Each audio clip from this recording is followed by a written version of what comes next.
Welcome back. Another episode of Everybody Needs a Nudge. Root Beer, I've been slacking. I feel like I've been slacking all year. It's been a little while since we did one. But this is how many this year now? Season 2? 7. Episode 7. That's not bad.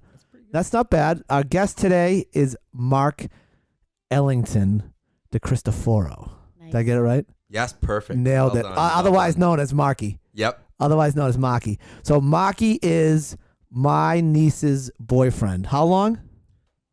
About 5 years now. Yeah, you've been around for a while. Exactly. You can't get rid of me yet. Long enough that I invited you in here, which is a huge step. You know that, right? Oh, yeah, of course. Yeah, this is like... Profound honor. Yeah, because I don't allow people in my house, as you know.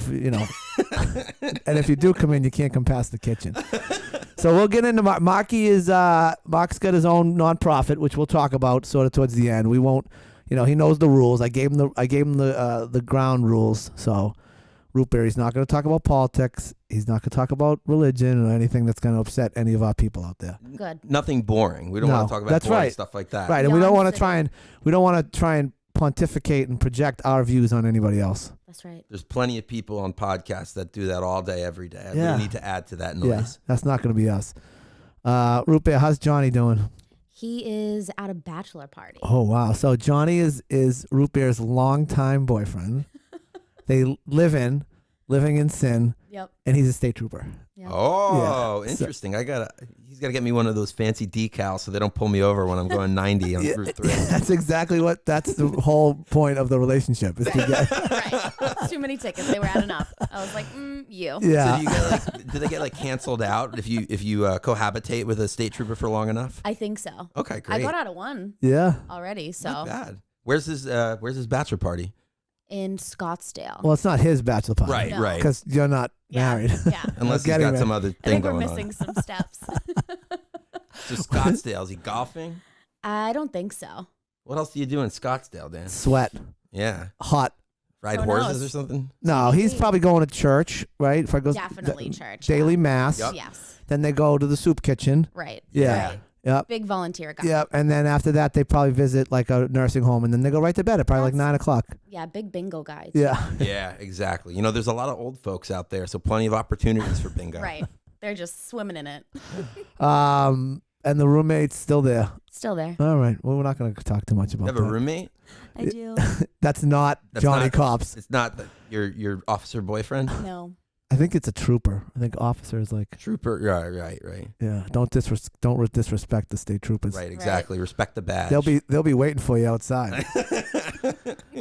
All right. So it's been a while. I'll tell you. So couple things in my travels. Yesterday I was at the State House with the girls' Duxbury hockey team, which is Marky goes to the State House a lot with his business. What a building. Incredible, right? Really is. It's actually the oldest continually used government building in the country, older than the Capitol or any other state's Capitol. It's pretty remarkable. Yeah, it was the amount of history in that building was tremendous. You could like feel it dripping off the walls, and the murals and the the marble and just so many cool things. And I was like, so Marky, as part of my daily routine, I run on the what do I get on? I can never remember. Elliptical. Ah, good. And it's got the screen, right? So I can like go places like I want to take a walk in Italy. I want to take a walk, right? So I go and I try to pick up little facts along the way to share with my tens and tens of listeners. And I was overwhelmed with how many facts I didn't have my notebook to write down all these facts these people were giving me. But a couple things that stood out to me was, so the main entrance to the State House looks at the Boston Common, right? Mm-hmm. And it's closed off. It opens for 3 occasions. Do you know this? Of course I do. See? I don't know. I hope I don't screw this up. I'll let you know if you do. All right. Worry. It opens when the then sitting governor leaves. Mm-hmm. So like Baker just walked out the front door. They call that the loneliest walk, right? But because they used to do it alone. So at the end of your term, you come down the grand staircase, you make a right, out the front door. That's sad. Well, yeah, but it's so the Put you out to pasture. well, it was the symbolism of the governor. Peaceful transition of power. That's right, returning from a position of government back to being a regular citizen. So you go out the front door, into the Boston Common, and forgotten forever. With the people. With the people, with the regular people. Exactly. I'm gonna forget the third one, but the second one was when a sitting president or a head of state, international head of state comes, they let them come in and out the front door. But interestingly enough, there was one president that came and didn't come in the front door. Does anyone know who it is? Ooh, I don't know who that could be. Go ahead, tell us. Bill Clinton. Wow. And the guy was like, Bill Clinton had to come in the side door, and I was like, yeah, he did. I was gonna refrain from that. Yeah, he did. What up, Bill? That's exactly par for the course I might expect. And I can't remember what's the third. Do you remember the third? To be honest, actually, now I'm embarrassed because I don't know if I do. But other than the governor and head of state, and maybe that's two separate ones. Maybe head of state is the second, and then third is the president. Maybe I thought there was a third. But anyway, I think they might. When I go in there, they usually they will open the door right up.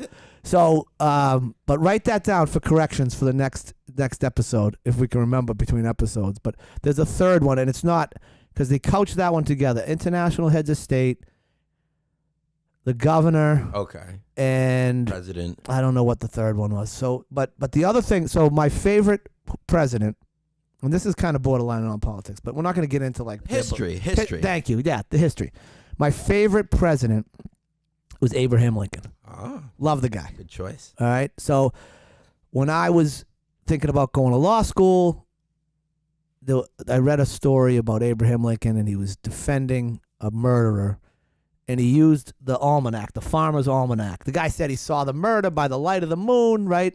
And he broke out the almanac, and lo and behold, there was no moon that night. Right. I know this. And they of course believed the Farmer's Almanac, because why wouldn't you?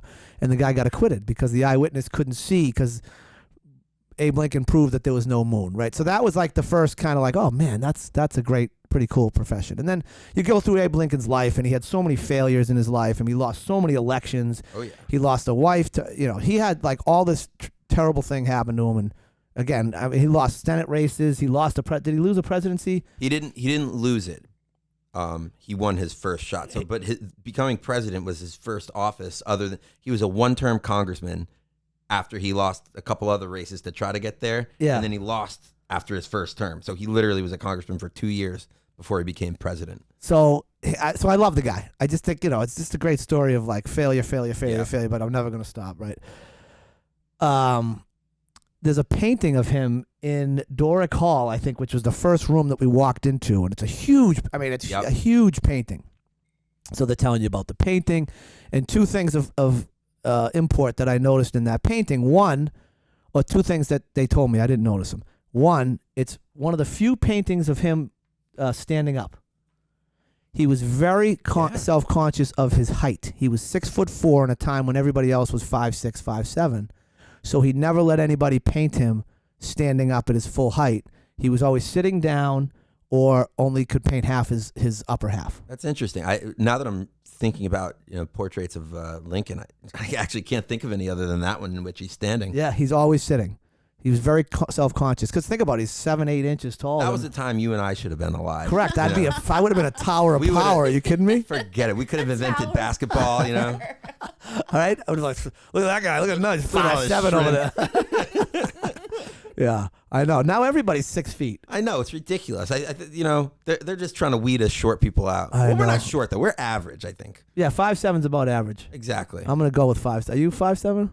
Probably around there. Yeah, Definitely not more than that. And then the second thing, and I did a little research on this, that the tour guide didn't tell me this. I was walking with our liaison, a guy by the name of Michael Murphy, who was the one that brought us into the State House and whatever. Very nice guy. And I told him that I really like Abe Lincoln. He's like, wow, look at that painting. Did you notice that both his legs are together and his left arm is tucked behind his back? Mm-hmm. I said, I didn't know why. He said, why did he do that? He said, do you know why he did that? And I said, no. And he said, because back in the day, you used to pay for portraits and used to pay by limb. And that's where the saying, it costs an arm and a leg, comes from. Oh my gosh, that's brilliant. Is that brilliant? I love that. So I did a little research, and there's some competing theories on that, right? There's also a theory that the saying, lost an arm and a leg comes from going to war and people coming back and they lost an arm and a leg or they lost a leg, whatever. So Sure.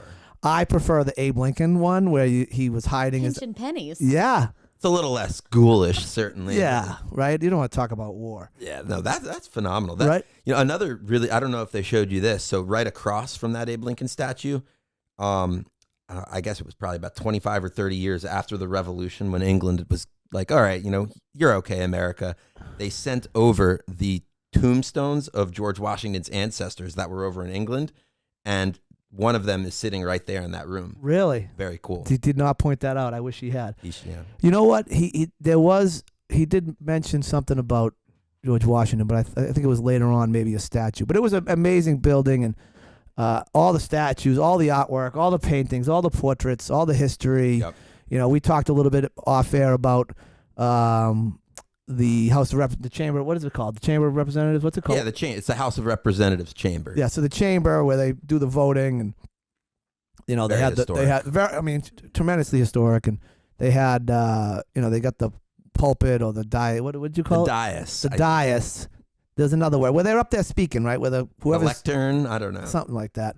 Pulpit sounds good though. JFK spoke there. Martin Luther King spoke at that spot. It's a pretty cool building. Oh yeah, and don't forget about the sacred cod. I do believe we're the only state that has a fish hanging above the place where legislative business is done. Yeah, there's the sacred cod, and then on the other side is the holy mackerel. Right, Yeah. exactly. The holy mackerel. I laughed a little bit when he said that. I didn't. Wait, really? Yeah. You joking? No, Oh, in I thought that the was Senate. No, right? that's a real Dad thing. joke. In the Senate, Right. there's a holy mackerel. You thought it was one of my dad jokes? I thought it was a dad joke.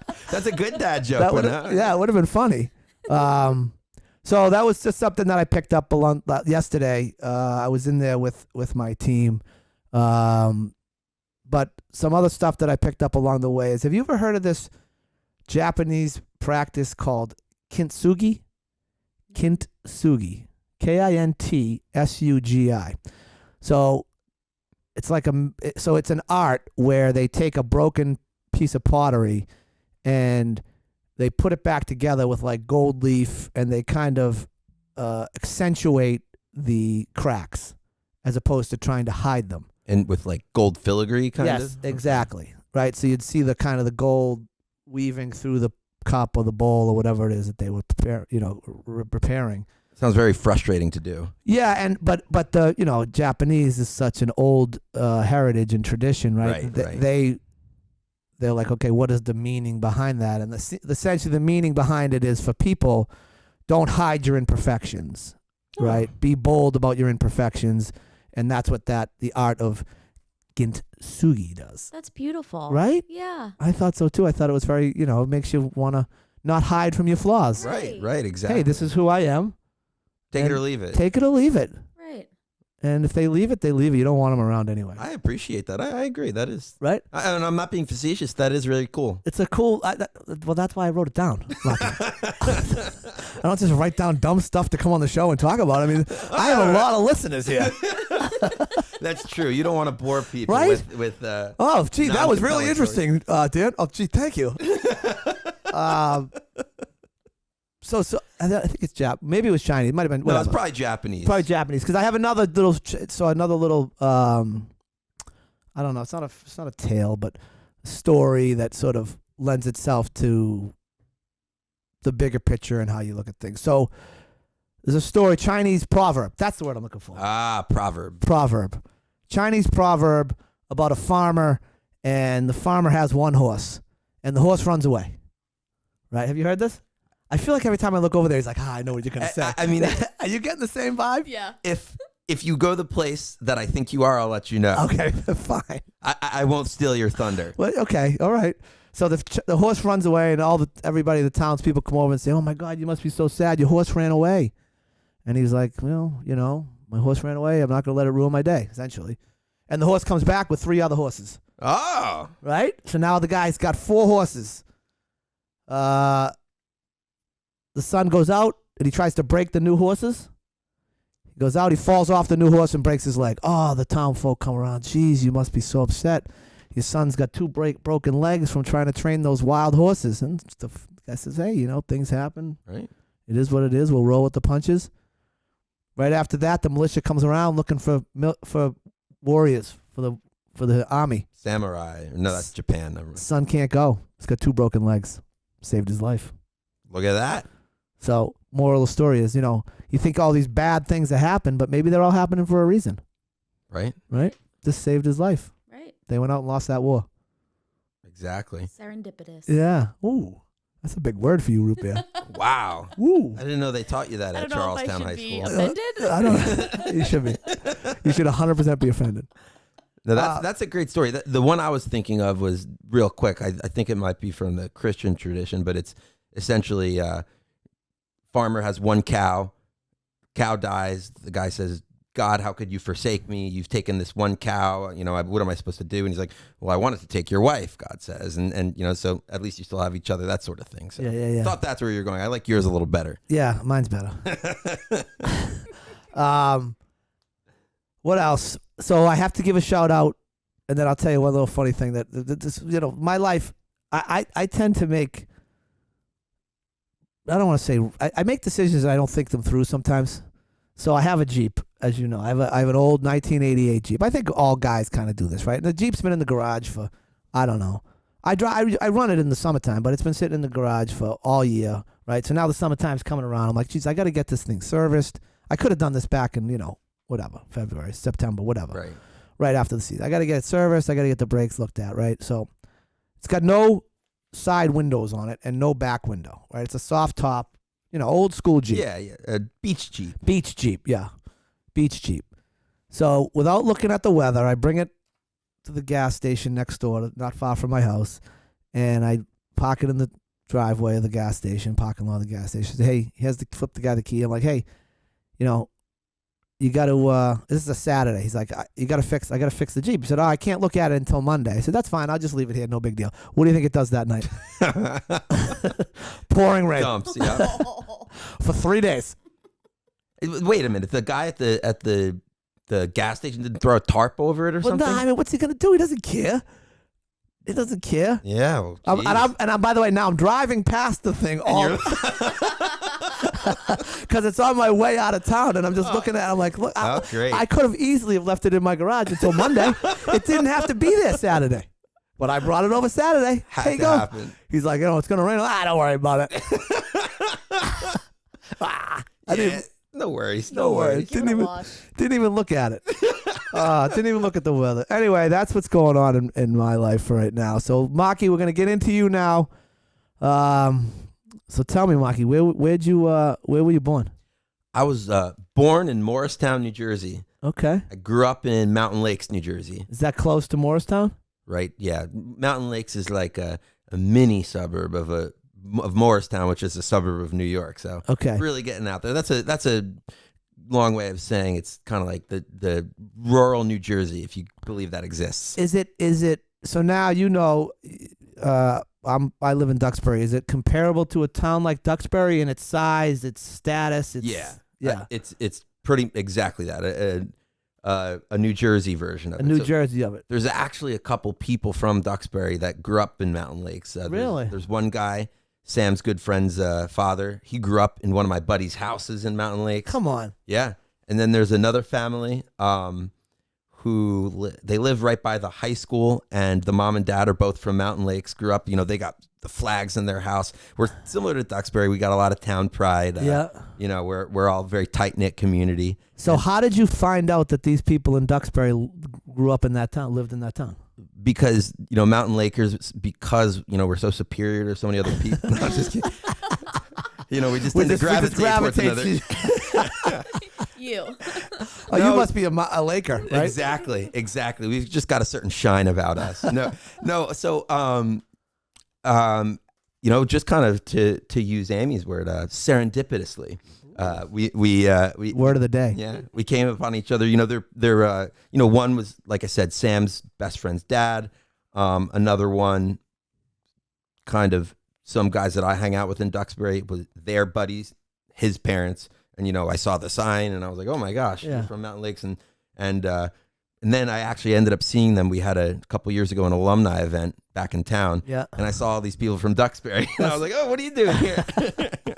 So who was in the house in Duxbury growing up? Brothers, sisters? I mean, in Mountain Lakes. In Mountain Lake. So it was me and my dad and my sister. And then my mom lived a couple towns over. Okay. So we would go over to her house. Got it. And my grandma, Mima, she was around all the time. So Mima, that's Greek, right?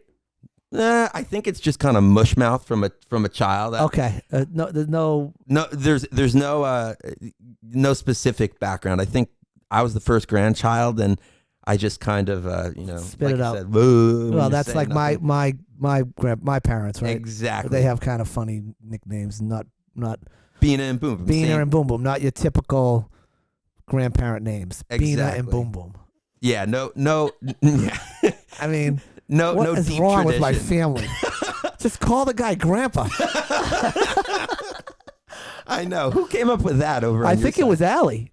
I think it was Sam. So for Yeah, that for makes all my sense. viewers out there, Marky dates my niece Samantha, who's my brother Robbie's second child. Allie being the oldest child and the first grandchild. So I think Allie was the genius there. I think she came up with Boom Boom and Bina, probably for the same reason. Right? Couldn't say whatever it is we were trying to get her to say, and that came out. Everybody wants a cutesy name. My cousin just had a baby, and my aunt, she invented her own kind of name. I think she's called Amma or something like that. And, I'm just like, I don't know. I think when I get there, I'm gonna be pissed if I don't get something good. yeah, I was gonna say it's turning into a Papa? thing. Oh, you call me? That's all Right. I get. You're gonna be whatever they name you. You're right. Right. Well, But they that's better. what, you What want. I'm saying is they better come up with something good, or I'm gonna be mad for like their whole life. not like Tubby or something Yeah, like that. no, I or need like- something good. Yeah. That's the thing, though. That's you live by the sword, die by the sword. What if they just call you like dickhead or something like that?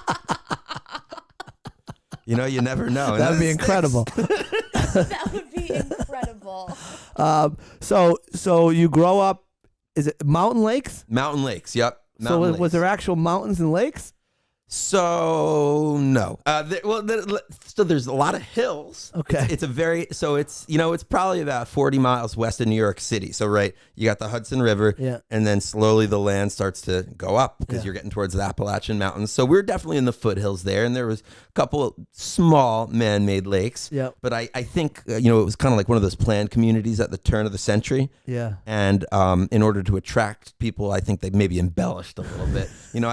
It doesn't exactly look like Colorado. I mean, there. how pissed is that guy? Was like, what do you mean mountain lakes? It's not a lake or a mountain. What are you talking about? Yeah. Rolling hills. Yeah. Exactly. It looks more, rolling hills and ponds. It might have been a more appropriate name. But So do you play? So you come up through the Mountain Lakes school system yes, all the way through. all the way through. 12th grade. I started actually at Scribbles Preschool, Okay. right in Mountain Lakes. Scribbles. Yeah. Did you have like a specific teacher that you remember? Because that's the whole point of this podcast is to talk about the nudges that sort of led you through your life. So Yeah. any coaches or teachers that you had sort of coming up? Anybody at Scribbles? At Scribbles, I tend not to really remember too much. I was too busy, Scribbling. yeah, exactly. Skaboom. But coming up through the school system, there was definitely some outstanding teachers, and in middle school I had a teacher called Mr. Dalala, and he was a history teacher and in social studies. Yeah. But he was a young guy, and he really encouraged us to. This is when I got interested in politics. Yep.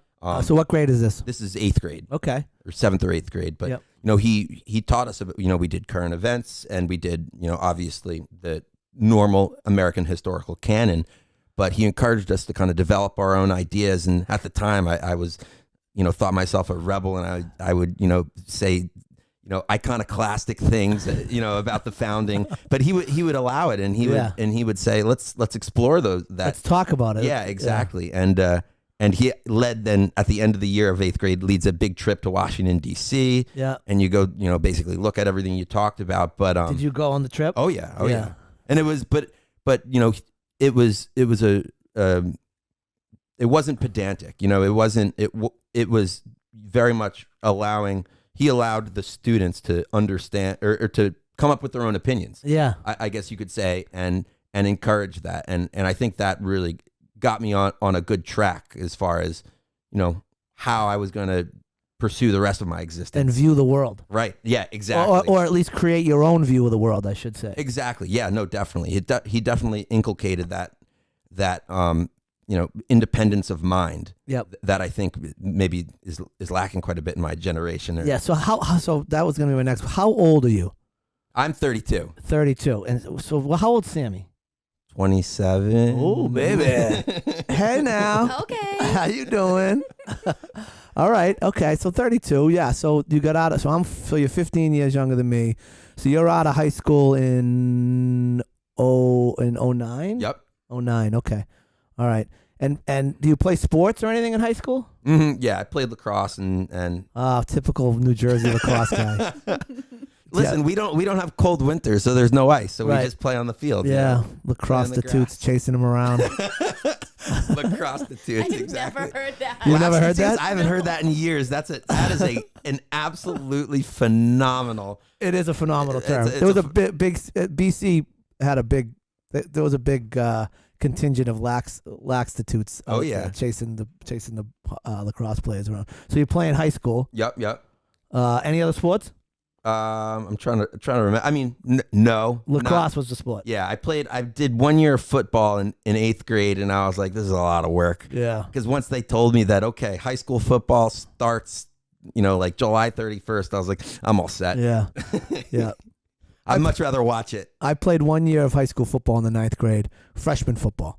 And I did it just to meet some people because I was at a new school. Right. And that was it. Football wasn't for me. Hurts. Football hurts. Exactly. It's a lot of work. It's a lot of work. And when someone hits you, it hurts. With all those pads on. Ugh. Like- And it's cold out in your hands. You're like, oh, God. Oh, yeah. Don't hit me. Oh. Here, you want the ball? Just take I it. don't even want it that bad. Just leave me alone. Yeah. Yeah, but you think about that, how you or I felt when we were, 13 or whatever. Imagine not even NFL. Imagine some of these college players getting hit by one of those guys in full pads, I can't. running full speed. I can't. It must be like A car accident. Yeah, or like especially like in Green Bay, 3 degrees out, some guy running at you at 25 miles an hour. It's 300 pounds of muscle. With like a crazy look in his eye, too. Like, he's not coming to be nice. Like, he's trying to hurt you. Exactly. Right? Like, oh my God. You get an appreciation for holy crap, the Yeah. sort of stuff those guys put their bodies through. And that's why the NFL season is, the NFL career is like 3.5 years or 4 years or something like that. Your body can't take it. It's not meant to do that. Nope. The human body is not meant to do that. It's a gladiator sport. It's our generation's gladiators from, ancient Rome. Exactly. They fought to the death. Imagine that. Waking up, I got a match today, honey. Hope I live. See you later, maybe. Yeah. Maybe not. I might die. Yeah, who knows? Who knows? So coming up, so you go all the way through the 8th grade. Any coach? The high school lacrosse. Any special lacrosse coaches? Anybody that sticks out to you? So actually, again, it was an academic person in high it. school that struck out with me. And there's two. One is interesting. I had this again history teacher called. She was called Mrs. Bruno. Her name was. Her name was. Most people say her name. I think a dog is. She was called like. Hey, it's a New Jersey thing. Is it a New Jersey thing? No, I don't know. You're just nervous. It's a nervous twitch. Okay. Exactly. We have a lot of viewers. It's fine. I know. Just take a deep breath. Her name was. So her name was Mrs. Bruno, and Was she hot? No, she was like 90. I don't know. She's like your age Sorry. bracket. Sorry about that. She was like, hold on. She was like 90. She was like your age bracket. And just said, just thought I was going to let that slide by. Listen, she was old when I was like 16, so Right. she could have been like 40. Right. I mean, I had a teacher in the 5th grade, Mrs. Cochamilio, who I had a crush on. And she was probably, in my mind, she looked like she was 100. She was probably 25 years old. Right. Exactly. Right? I mean, I was 12. I It's was amazing 11. the perspective that you kind of switch around. Yeah. So go ahead. So go ahead. So Mrs. Bruno, I didn't like her. I didn't like her class. She was super hard. She was very demanding. And, me and one of my best friends, Brett, were in the class together, and we were like, this woman's such a witch. She's a pain in the ass.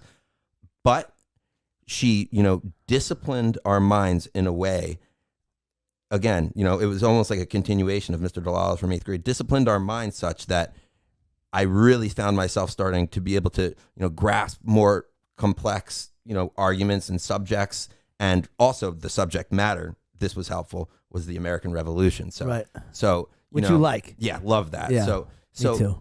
those things combined, I was like, you know what? She was a good teacher. I didn't like her at the time, but she was a good teacher. And then there was this other woman named. So hold on. Let's stay on Mrs. Bruno because I think that's an important note for all you kids out there. I mean, we have a lot of young listeners. Okay. We have a lot of listeners. I don't know if I told you that, but we have a lot of young listeners. But my point is, look, just because you don't like the person or just because you don't like the teacher or you don't like the coach, right, doesn't mean you're not going to gain something from their tutorial. Whether it might just be, I don't want to treat people that way, right? Maybe the teacher is so bad that you learn how to not treat people. But like in your case, you didn't like her. She was hot. She was a tough teacher. Yeah. It was hard to do the work, but it taught you. She was a good teacher. She did her job. Yeah. She really excelled at it. I mean, she didn't, she wasn't one of these cupcake teachers that kind of, let you slide, especially on open-ended answers. You can kind of bullshit it sometimes. Yeah. Not in her class. And No. and like I said, it was tough. I mean, she would give us like 20-page study guides and be like, 20 pages of open-ended questions, and she'd be like, okay, one of these will be the test. So, Oh, that's tough. that sort of stuff. But That's tough. That is tough. But You just hope when you're like, oh God, give me one. Like, remember the feeling? You remember the feeling like yes, yeah, exactly. You're just the worst. Just right? come up right off the pen so easily. Imagine being the teacher in the room, like gives out the test and then just wait for the reactions. You like can tell some instantly. people are like, and other people are like, oh, I didn't even. Was this number 12? Is this 12? Right. I didn't even look at 12. Exactly. I didn't even look at it. That's so true. But no, that's important. I think there's a tendency, especially among younger people, to reject anyone that is not perfectly nice to you and doesn't, quote unquote, validate you or do all these things that some younger people might expect. And if anything, the opposite of that is tends towards more growth and better development. And that's what Mrs. Bruno did. Exactly. All right. And who's the other one? And this is Miss Dunphy. So she was like the other end of the spectrum. Okay. She was a little younger, very pretty woman. Oh. There Hey. She was my English teacher, senior year, and Oh, so you're like almost a man at that yeah, point. exactly. I'm ready. But no, she was just great. She encouraged me in my interests in politics and everything. So much, and said, listen. What was the class that she taught? It was English. It was Okay. It was, I forgot what some kind of literature class, but she kind of opened that up to me. Opened us up to some of the Greek tragedies and kind of like I was saying, I was kind of very analytical and not really emotionally intelligent, I guess you could say, and I think she kind of opened that intelligence up for me, and by encouraging, she'd be like, you're a pretty good writer, you should do that more, and she wrote a outstanding letter of rec for college too. Sounds like an incredible high school experience. It does. I really can't speak high enough about it. I outside of my family and friends, obviously, the two most important things in my life, Mountain Lakes High School, because that's what built the foundation for my life, and then the College of Charleston, which I'm moving to Mountain Lakes. Me you too. should. It's the Sold. best place. So let me ask you, either of these two teachers, Mrs. Bruno's probably not teaching anymore. Is Mrs. Dunphy? I would assume. I always want to get back in You touch should. with these people. That's one of the. I've said that to people in the past that have sat in that chair. Like, give them a call. Yeah. No, you're right. Reach out. Send them an email. See, that's the beauty of today, right? You could have an email correspondence and feel connected. You don't necessarily have to pick up the phone and kind of have those awkward moments. You know? Right. You could just exactly. fire out an email, and when she responds, you could be like a pen pal, like an old school pen pal. I Remember like a pen pal? Yeah. Remember pen pals? I don't think we ever had pen pals. Did you have pen pals? I did. Yeah. I love a handwritten How old? letter. You're 35? 35. Yeah. So I'm surprised. You never had like a pen pal where like you wrote to What, like a guy in jail or something? Jesus Christmas. From like summer camp or somebody. Yeah, like we somebody had. that moved far away, a friend that moved away. Well, as I just explained, nobody leaves Mountain Beach because it's perfect. So we just walk to each other's house. So it's not necessary. Oh man! All right, so now you're going through the high school experience. You're obviously, I'm gathering, we're pretty focused on your academics and enjoyed learning. Yeah, enjoyed the process of learning. Exactly. Yeah. I'm just curious about stuff, you know. Which is except math. Which is, I would say, at least in the friends that I had, and maybe I was running with the wrong crew. School was like the necessary evil to play sports. Right. Is what it comes down to for a lot of my buddies. No, and I get that. I don't want to make it sound. Listen, I got D's in math, and you know, I did pretty well in Latin actually. So, but I actually killed that. but no, in the sciences I did really poorly. Let me clarify. By the way, I want you to know I'm not knocking you. No, I know.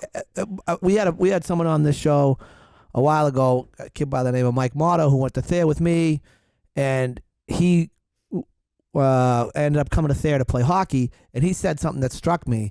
And he was like, Thayer was the first place I was at where it was cool to be smart. I love that. That's great. I was like, wow, that's pretty cool, right? And that's that's the difference that you find between one institution and another. Like, they promote that, and I don't know that all public schools promote being this cool. You know, you never see, and I meant to do this, and it's one of my goals next year for the high school team, is to showcase one of the girls on the team for their academics a week or every other week. Like you now you see, you know, national letter of signing day. Hey, you know, Tammy Smith's going to University of New England for lacrosse or whatever it is. Right. No one's ever saying, hey, here's Tammy Smith, the valedictorian who's going to Harvard on a scholarship. Right. It's just kind of like, it's not even talked about. That kid should be celebrated as much as the 100-point scorer for lacrosse or 100-goal scorer for hockey. Now, I'm guilty of it. No, I really agree with that. Yeah, and it's not done.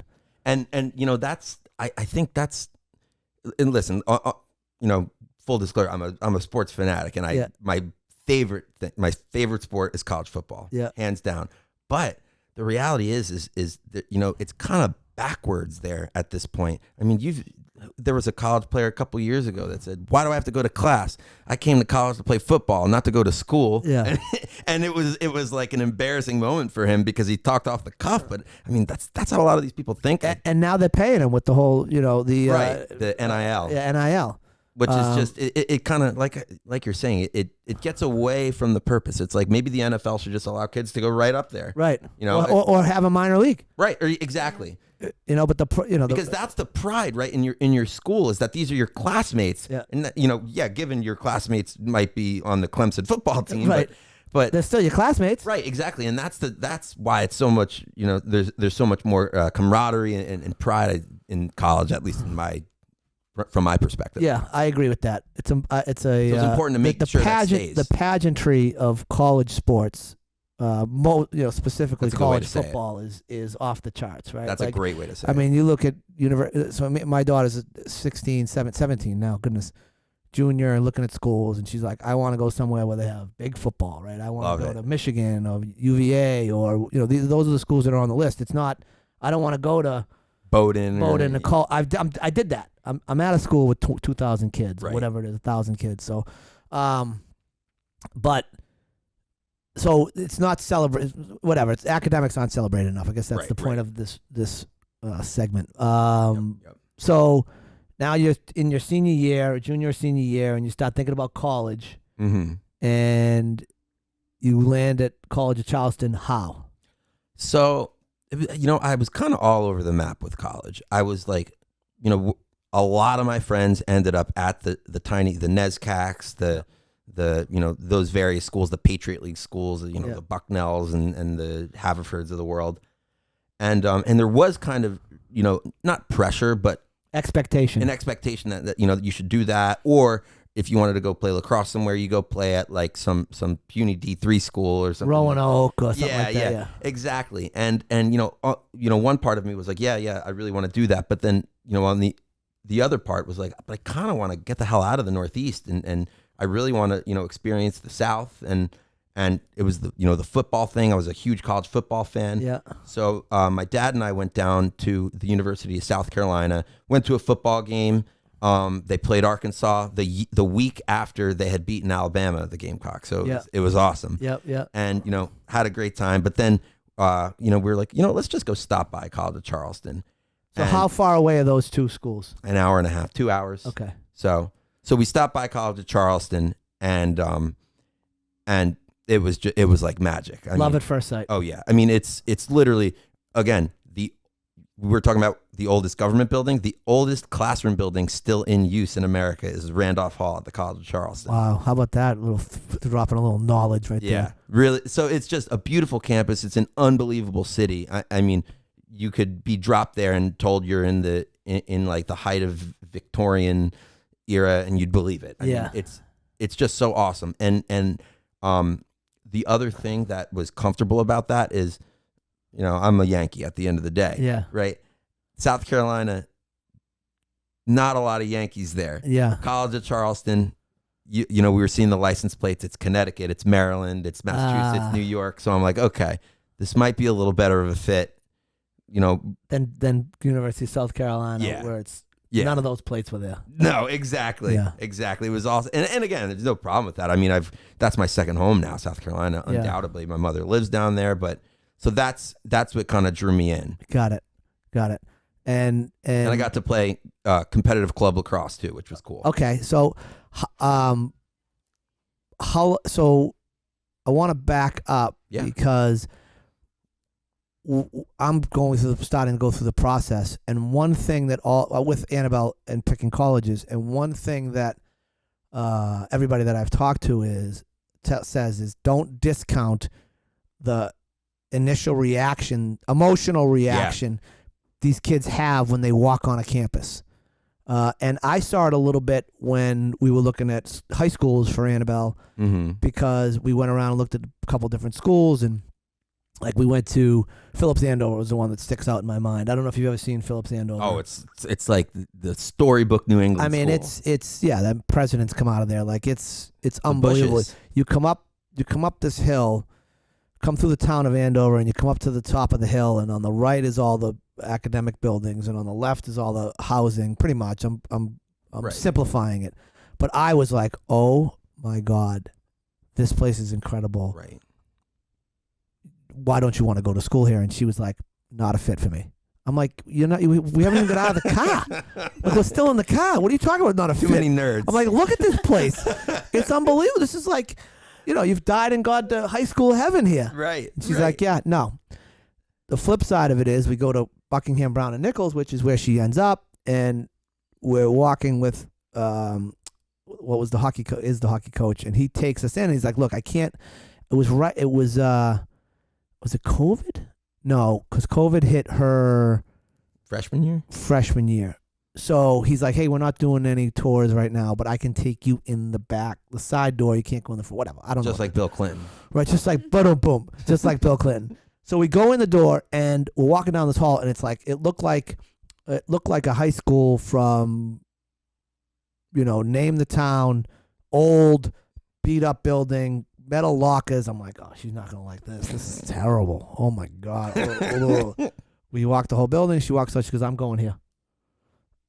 And so she knew, much like you knew when you stepped foot on that campus. You're like, okay, this is it for me. No, exactly. There's absolutely something to be said for your, a person's surroundings and their ability to, whether it's learn or perform in sports or whatever. I think, maybe there's a tendency to think, it doesn't matter what your neighborhood looks like, or it doesn't matter what your school looks like or whatever. But, these spaces in which we live are they properly should become part of us and should really permeate us. So that's why when you're in, for me, when I would get up at College of Charleston, I'd look out the window, I'd see these old steeples, hear the bells ringing. And I'm like, I'm ready to learn. Yeah. Absolutely. Whereas, no offense to UMass Boston, but like you get out there and you see an oil tanker and some homeless guy, you're not exactly in the mood to go read, Oedipus or something like that. Fair enough.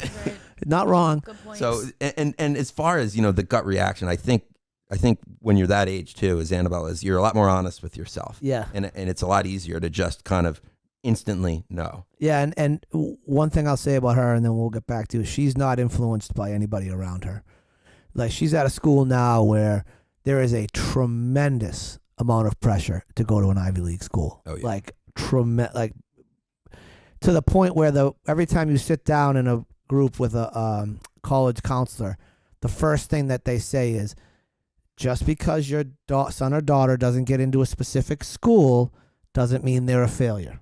And they're literally telling these parents, like, there's other schools out there besides Harvard and Right. Yale and Princeton. So, Frankly, you wouldn't want your daughter to go there. I mean, to be totally honest. agreed, 100%. Agreed. It doesn't seem it. If the recent hijinks that occurs on those campuses is any indication, I think she'll be much better off at some of the schools you were describing. You're not wrong. So you go through College of Charleston and you study what? So I studied political science, but I took a lot of classics classes. So that's Latin, ancient history, and a lot of generic history classes. So I didn't get a minor just because I kind of fuddled all over because I had a lot of interest. Art history, great class. So what? It was a political science? Yeah, political science. Okay, so primary course of study. And how many years were you down there? So I studied for about 5 years. Okay, all right. Took your time. Yeah, exactly. No rush. Exactly. So I studied about 5 years, and honestly, I stand by it. I think it's the best school in the world. I think I had the best professors, and I like we were saying, maintaining contact. I'm still in touch with a lot of them. You are? Yeah. They gave me the best instruction I ever could have wished for. Everything from how to practically pursue a career in government or politics to the most philosophical kind of underpinnings for why you do what you do. It's just, they were all incredible, and I just want to point that out. Go College of Charleston. It's the best place. Wow. Today's sponsor is the College of Charleston. If you're looking for an unbelievable education, first move to Mountain Lakes and then go to the College of Charleston. God, Dan, you said it. That's it. Right? That's I mean, the keys to life right there. Exactly.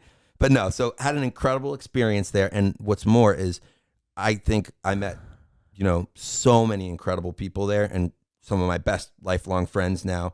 But that opened doors that, I may not have had because we grew up in kind of New York City, very finance focused. Like pretty much all my buddies went into finance or something like that. And there wasn't really like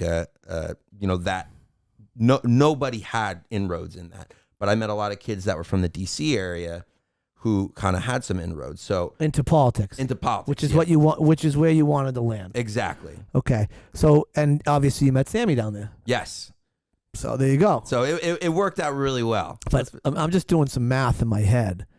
So there's a story. So okay, so we got to tell a story because the math isn't adding up for me. No, it doesn't. It doesn't. So I finished up at College of Charleston. I graduated in the winter term of 2015. Okay. And then I went up to Washington D.C. And lived there for a number of years. So I started out as an intern. Where were you interning? So my internship was with the House Committee on Financial Services. So what building were you in? Where did you go to work when you did that? Like, that's amazing to me, right? Like, what building did you go to? I was in the Rayburn House Office building. Interesting. So, but that was so cool, especially as an intern just getting out of college. Your little badge, and this is pre some of the stuff that's happened recently, but Sure. My little badge gave me carte blanche to literally go anywhere I wanted. So as being who I was, you went wherever you wanted. Exactly. Oh yeah. Because you do your intern work and then that's that. And then on 4:30, they're like, yeah, you can get out of here. But I would spend like hours just walking around the Capitol, and I literally like walked right past Harry Reid. I walked right past all these like very famous senators and like powerful people. And I had my little badge, so no one questioned me. Right. But, just kind of, I would just, take the end of every day to explore. Obviously the Massachusetts State House is incredible, but the Capitol is just so much bigger. Yeah. And it was just so cool to be able to, mosey around there. But and almost what's the what osmosis, right? Yeah, That's exactly. kinda Take it in. I mean, there's really something to be said for that, and see, at your leisure too, like not on a tour. No, exactly. Not on somebody else's time. Not knowing that you knowing that you could go back the next day. Exactly. Right, like all of that. I always feel like I'm like I said earlier when we were going through the State House, like there was so much information. I'd like to go back and do that tour again. Yeah. Right, and maybe even a third time. Like, okay, now I really. You and I'll go over soon. I'm serious. Yeah, I'd go over with you because I'm sure you could show me some nooks and crannies. Yeah, exactly. Oh, baby. But no, so that was obviously incredible. And then from my internship, I got a job with a congressman from New Jersey named Frank Pallone, who was a great guy. I just managed to, come across very, very decent people, it would seem. Yeah. Not pompous at all. He's the chairman of the Energy and Commerce Committee, one of the more powerful guys in Washington, but you'd never know it. Really? He's just the most down to earth, joke around with you. And meanwhile, I'm like a 20-something, staffer, and he'd treat me like his equal. So spent a lot of time, with him doing that in DC, but I guess about 2 years after I moved there, I was like, all right, I don't know if I want to stay in Washington, D.C. I kind of, one of the paths there is to just kind of either move up in the staffer area and just, work for different members, or go and work at like some think tank or something like that. And I was like, I don't know if I want to do that. But you didn't want to actually run for politics? You didn't? Well, you certainly can't run there. Right. I mean, you could run in Maryland or something like that, but I just wasn't sure. And I think my political ideology was shifting a little bit at that point too. And I think the office I was in, I kind of stopped, maybe really believing in some of the things we were doing. So I was like, I think it's time for me to reevaluate what I want to do. Maybe I should consider something other than politics, because like I said, it had been my primary interest since I was in 8th grade. Yeah. So I was a little bored of it. Yep. So I said, you know what? I'm taking a sabbatical. So I quit my job, moved back down to Charleston. Amazing. I'm 25 at this point. Yeah, just about. I need a sabbatical. This world is coming at me too fast. It was too much. I've taken a sabbatical.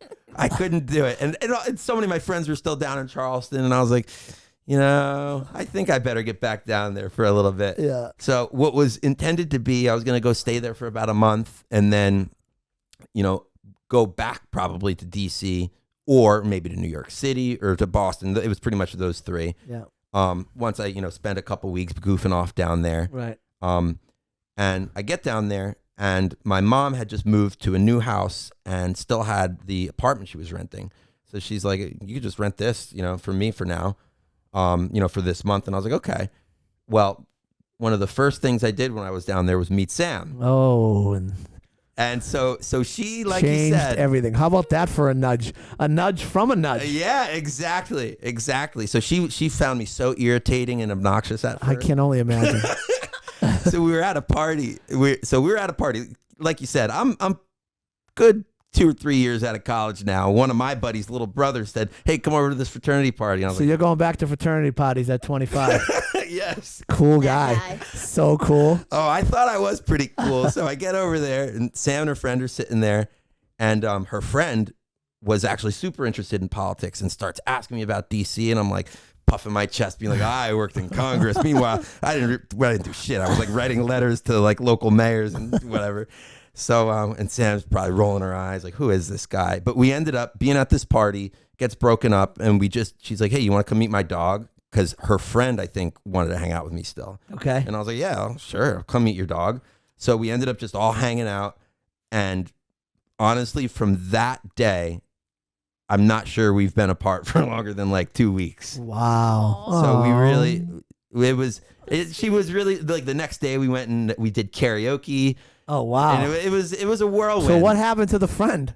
So the friend, she was visiting from another school. Okay. So we didn't have to worry about her. See you later. See you later. Exactly. But so are they still friends? Yeah, they're still good friends. Okay, exactly. Okay, geez, good. But so, my plan to kind of go back and figure out the next step went out the window. I was like, I'm going to stay down here. I'm staying down here with this girl. Exactly. So I was like, well, I probably need to do something for money. I probably need to have something on my resume. So I became a substitute teacher. Really? Yeah. So I was a substitute teacher for about a year down there. What grade? It's Whatever they gave you. exactly. It was weird. You like had this website. You go on. I'll tell you, the young kids, that was hell, torture. I would never wish that upon anybody. Dreadful. But the older kids were great. You know, they'd just walk in. You'd say, all right, here's what you do. And I could sit there and read my book, look at scores and stuff like that. Yeah. You weren't doing it. Was like babysitting a little bit. It's exactly. Yeah. So it worked. So I ended up getting an extra year at college, with Sammy down there. Oh, because you were partying with her at Exactly. the college scene. Exactly. So, wow. So it's a 6-year plan. Yeah, exactly. I was going helping out, assisting with the lacrosse team. It was great. That sounds like a wonderful year. It really was. I mean, I don't know how my parents didn't kill me. They're like, "Are you going to do something with your life?" Or You were still young, though. Yeah, exactly. So they were pressuring you, but weren't really pressuring you. Right. So after the year, what happens? So then we're like, okay, we've been together a year now. What do we do? Are we gonna continue this? And Sam got the opportunity to take an internship in Cape May, New Jersey, which is where I always went growing up for vacation. And I was like, I'll go there with you. So we both moved to Cape May. I lived in this. I mean, this was the most putrid place I think you could imagine. It was. So I basically found it online. I was like, look at this, like $400 a week or $400 a month. I'll work at Congress Hall. That's a restaurant in Cape May. Okay. I worked there, as a waiter or whatever. And so that's what we did for that summer.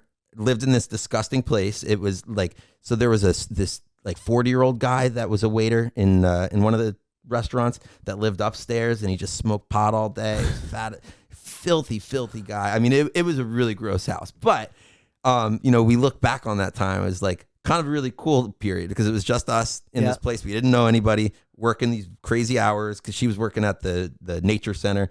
I'm working as a waiter. Yeah. But, we just kind of did our own thing. We'd go to the beach on random days, go to the farm, and Awesome. So yeah, so That is awesome. it was definitely a roller coaster ride. So after that, finally, we're like, okay, Massachusetts. I was like, I want to move to Boston. I had always wanted to. So Cape Cod is another place I spent a lot of time growing up, going on vacation. What a life this kid had. I mean, Cape May, Cape Cod, Mountain Lakes, sabbaticals. I mean, incredible. I know. Jeez, I didn't have a minute off. I haven't taken a minute off since 1992. I've modeled my life on kind of that leisurely, idle. Yeah. No, I'm just kidding. Jesus Christmas. It's true. I'm probably not making many friends. People are like, I worked my ass off since I was 16.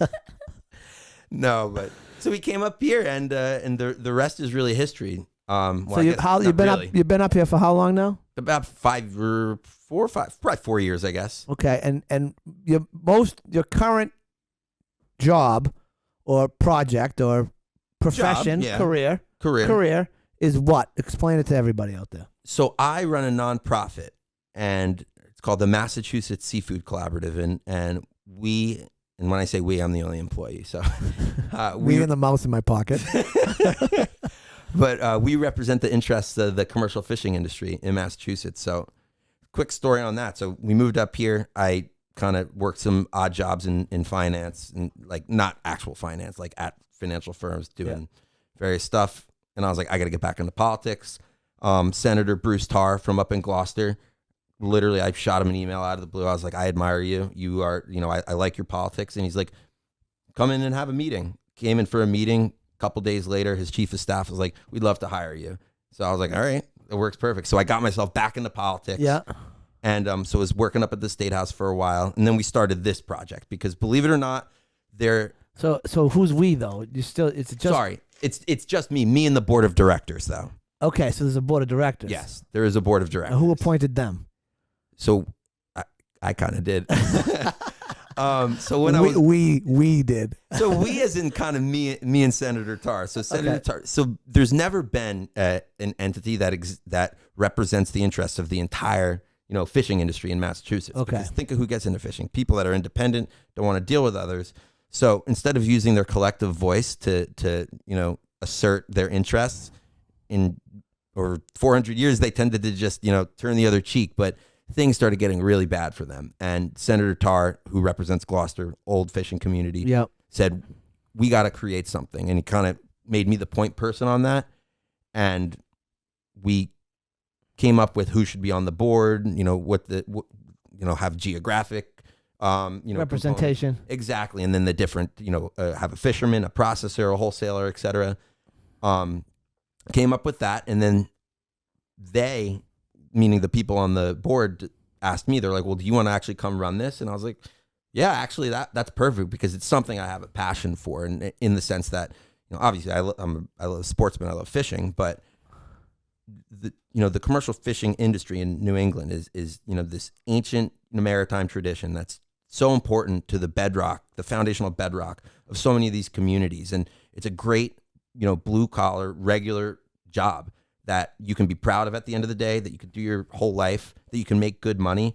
And, I think it's the most important thing we can do as far as policymakers goes is to encourage and protect those sorts of things. Right. College isn't for everybody. Right. So great idea. Right. And this is the disconnect that I want you to connect for me. Okay. So great idea. Senator comes up with it. We create this board. They appoint you the director of the board. Is that your title, director? I'm executive director. Unbelievable. Again, I could have been Kumbaya president. Right. That's a great executive producer, executive director. I love it. How do you then go out and get the support of, as you said, sort of a fractured profession, industry? So there already had been in place some kind of regional organizations, some municipal guys, organizations based on gear.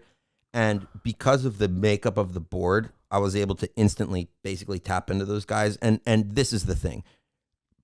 It helped that I was a neutral person. I wasn't coming from the industry. Yeah. When I went to people with this idea, they were like, I'm in 100%. We need this. We've needed this for years.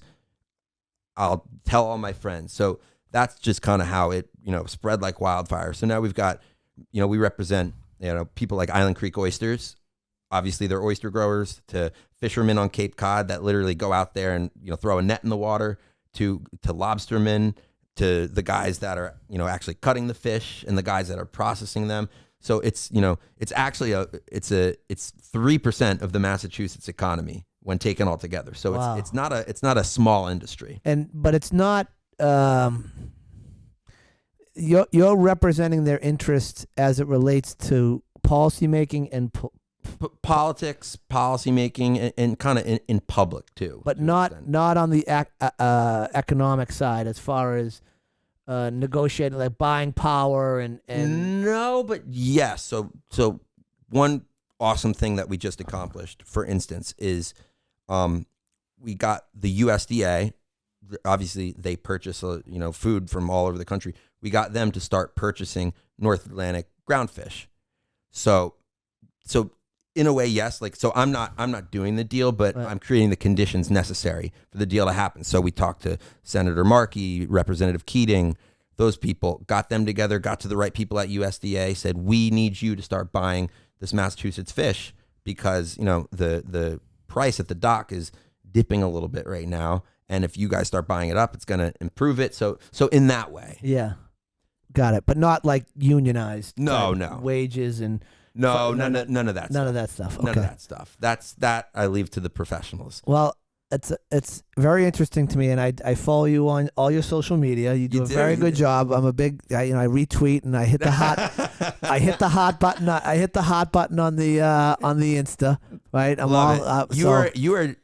I can always count on you, Dan, to give me that little serotonin boost when I open the app and I say, look at that, I gotta like. You gotta like. Well, I wish you well in this. I think it's very noble what you're doing. Well, thank you. I think your path is one that has been different from everybody else's on the show. I think you're the first that talked extensively about teachers at different stages. So I thought I think that's fantastic. We appreciate you coming on the show. I thank you for having me. One of my favorite parts of the show is. One of my favorite things about the show is So I've known you now for, I don't know, 4 or 5 years, right? We've had a bunch of conversations at a bunch of different parties or whatever. But I got to learn a whole bunch of new stuff about you. Yeah. And got a new appreciation for mountain lakes and for Ellington DeCristoforo. Amazing. And now you guys can go to the State House together. And now we're going to the State House. Exactly. We are. And then we're going to have a beer. That's right. History boys. The history boys, yeah. Well, everybody, thank you for listening. As everybody knows, if you have any questions, you ever need anything, just give me a call because everybody needs a nudge. Maki, thank you very much, buddy. Thank you, guys. It was a pleasure. Fantastic.